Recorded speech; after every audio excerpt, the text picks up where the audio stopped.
Don't worry. Malaban ang kapatid mo. Hindi siya wari si Jen. Hindi siya kagaya mo. Ang susunod na programa ay rated PG. Ito ay nangangailangan ng patnubay at gabay ng magulang para sa mga batang manonood. Matapos ang pamamaril ay dinala agad si Jeff sa pinakamalapit na ospital.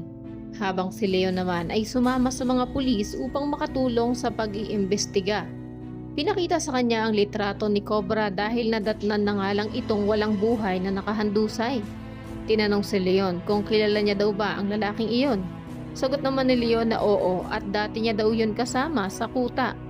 Ngunit dahil may iniingatan din siyang sikreto na maaaring masiwalat sakaling makakuha na ng ebidensya ang mga pulis laban kay Shaira, ay mukhang isa rin siya sa mga mananabotahe sa pag-iimbestiga ng mga pulis, pagkat maaaring maungkat din ang kasalanan niya kina Jordan at Christy.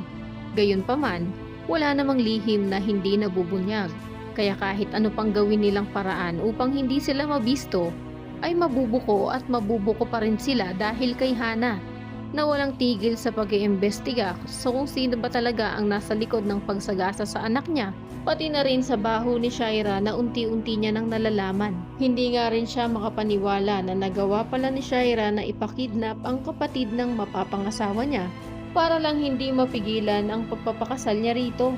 Sa kabilang banda naman, sisimulan na ni Jordan ang pagpapa-DNA test nila ni Junior.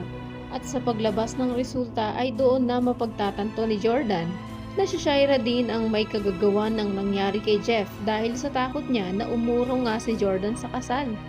Kaya naman kung isa ka din sa mga nagnanais na ipakulong na ni Jordan si Shaira, pati na ang negrang si Leslie upang makomit na nila Billy at Jeff ang hustisya na hinihiling nila, ay i-click lang ang like at subscribe button. Maaari ka rin mag-iwan ng komento sa ibaba para sa iyong mga saloobin at suwestyon. Maraming salamat sa iyong panonood.